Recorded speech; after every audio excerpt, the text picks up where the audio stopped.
आप दिल्ली की उत्तर पूर्वी सीट से उम्मीदवार हैं। जी। इंडिया गठबंधन में यह सीट कांग्रेस को मिली है। आपको क्या लगता है, कांग्रेस से मुकाबला आसान है या आम आदमी पार्टी से? अब तो दोनों बराबरे हैं। अब तो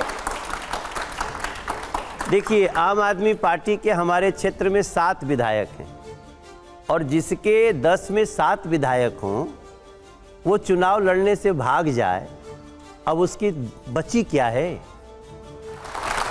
कन्हैया कुमार का नाम सुना है आपने? कौन कन्हैया? मतलब कई कन्हैया को जानते? कन्हैया कुमार, ऐसी खबर है कि अच्छा, चुनाव लड़ने के लिए। हाँ, जानता हूँ, बहुत अच्छी तरह जानता। ये क्या जानते हैं आप उनके बारे में? उनके बारे में जेएनयू से जानता हूँ। उनका एक लाइन बहुत फेमस है, भारत तेरे टुकड़े होंगे इंशाअल्लाह इंशाअल्लाह, वहाँ से जानता हूँ। ऐसी चर्चा है कि कांग्रेस आपके खिलाफ कन्हैया कुमार को उतार सकती है। लोग कह रहे हैं कि अगर ऐसा होता है तो मुकाबला काफी रोचक होगा। आप भी कन्हैया कुमार को क्या चुनौती मानते हैं? नहीं, देखिए, हम तो नरेंद्र मोदी जी के रहते किसी को चुनौती नहीं मानते। और लेकिन सीट से तो आप लड़ रहे हैं ना, नरेंद्र जी कहाँ लड़ रहे हैं?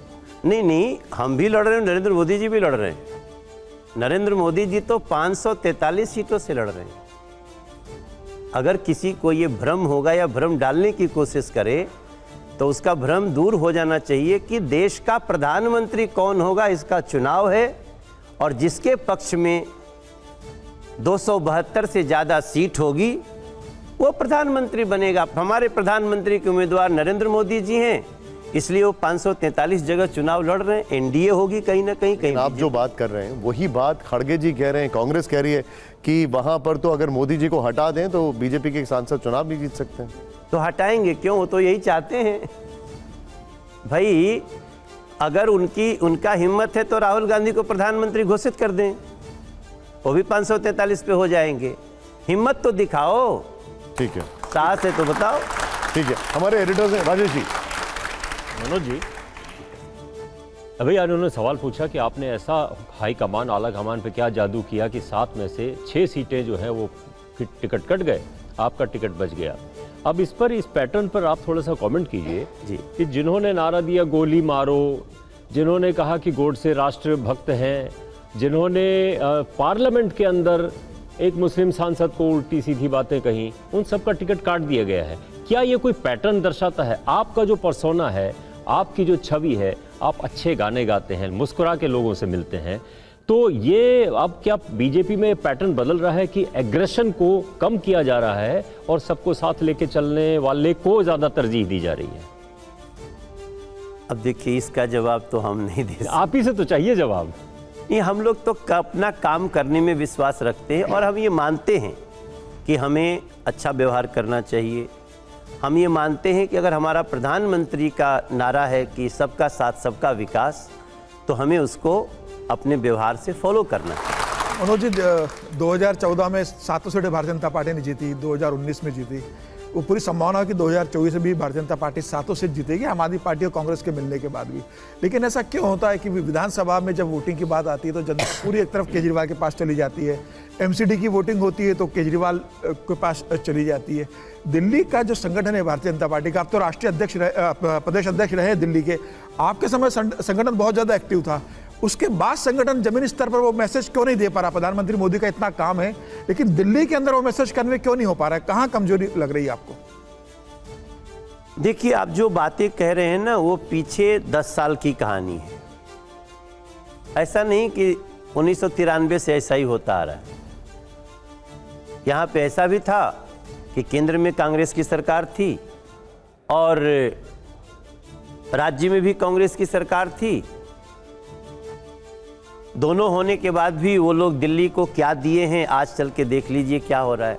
10 साल में ऐसा जरूर हुआ कि केंद्र में हमको नरेंद्र मोदी जी को लाई दिल्ली की जनता और स्टेट में नहीं लाई, तो एक भ्रम का माहौल था। सबको लगता था कि अरविंद केजरीवाल कोई बहुत बड़ा एक शासन चलाने का एक नया तंत्र लेके आए हैं। तो इसमें दिल्ली की जनता भ्रमित हुई, लेकिन आज दिल्ली की जनता कहाँ है? आप देखिए 2011 में भी अरविंद केजरीवाल की गिरफ्तारी हुई थी, तब दिल्ली की जनता सड़कों पे आ गई थी और उनको जेल नहीं जाने दिया गया था। आज वही अरविंद केजरीवाल पॉकेटमार की तरफ बांध के ले जाया जा रहा है और कोई आदमी सड़क पे नहीं आया, गाड़ी जा रही थी जेल के अंदर। इसके पीछे कारण है सर। अभी आम आदमी पार्टी का यह कहना है कि वो जेल का जवाब वोट से देंगे। जेल, देखिए, एक तो जेल देने वाली भारतीय जनता पार्टी नहीं है। जेल देने का काम कोर्ट का है, बेल देने का काम कोर्ट का है। अगर अभी भी उस समझते हम दिल्ली की जनता को, यूथ को भ्रमित कर लेंगे कि देखो भाजपा ने जेल डाल दिया, तो संजय सिंह को बेल कैसे मिल गई? संजय सिंह को बेल मिल रही है और मिलने के बाद उनकी भाषा सुन लीजिए। तो मेरा मानना है कि जो जैसा कर्म करता है वैसा पाता है। अब दिल्ली में किसी को सहानुभूति नहीं अरविंद केजरीवाल जी से, और उसका रीजन है जो मैंने बताया सर। लेकिन कहते हैं वो, उनका ये कहना है कि ईडी जो है वो आपकी बी टीम है, और जो पीएमएलए कानून है वो ईडी के लिए एक ब्रह्मास्त्र है, वो इतना कठिन कानून है कि उसमें बेल नहीं मिलती है। तो संजय सिंह को बेल कैसे मिल गई? ये तो आप पे सवाल है सर। नहीं, अब ये ईडी पे भ्रम सवाल आ फैलाने गया। का एक तरीका है, वो ऐसा भ्रम फैलाते हैं। देखो जी, जांच एजेंसियां मजबूती से काम करनी ही चाहिए। ये तो तय है कि शराब पिलाने के लिए उम्र भी कम किया जा रहा था अरविंद केजरीवाल के द्वारा। 25 साल शराब पीने की लीगल उम्र है, अदरवाइज कोई पीता पकड़ा गया तो उसको कानूनी प्रावधान है उसके लिए। वो कहते नहीं 21 साल कर दो, 21 साल से ही पीना शुरू कर दें। अब एक माता पिता का दर्द समझिए ना, कि जब वो 40, 45, 50 साल का होता है तो अपने बेटा से, बेटी से क्या एक्सपेक्ट करता है? हमारा बच्चा हमारा सहारा बनेगा, और पता चले कि बच्चा एक पर एक फ्री लेके घूम के आ रहा है। ये हम बच्चों का भविष्य दे सकते हैं? एक पॉइंट है नीति पर, हाँ, वो समझ में आता है, लेकिन जिन पर आप आरोप लगा रहे हैं, उल्टा वो लोग ऐसे आरोप लगाते हैं, और कई आरोप लगाते हैं कि जिनके साथ आप सरकार में हैं, बिहार में, वहां पर घर घर होम डिलीवरी होती है, बैन होने के बावजूद भी। ये भाई आप देखो, लोग, कानून तो ये भी है कि जो मर्डर करेगा उसको सजा होगी, लेकिन क्या हमने मर्डर 100% रोक दिया? क्या अपराध करने वाले तो करेंगे, बट कानून क्या है, हमारी नीयत क्या है? वो नीयत है कि हम शराब, देखो वो स्टेट की पॉलिसी है, बिहार की क्या पॉलिसी है उस पर हमारा मत, ऐसा मत लीजिए कि वो जो हो रहा है वही सही है। मैं तो शराब नीति, बिहार के शराब नीति की समीक्षा चाहता हूं, लेकिन हम चाहते हैं कि नशा के लिए उत्साहित मत करो। देखिए, मैं आपसे ये सवाल इसलिए पूछ रहा हूं क्योंकि आप उनके साथ सरकार में हैं बिहार में, हाँ। और उन्हीं के ऊपर ये आरोप लगते हैं, इसलिए मैं आपसे ये सवाल पूछ रहा हूं। नहीं, वो सरकार का फेल्योर है।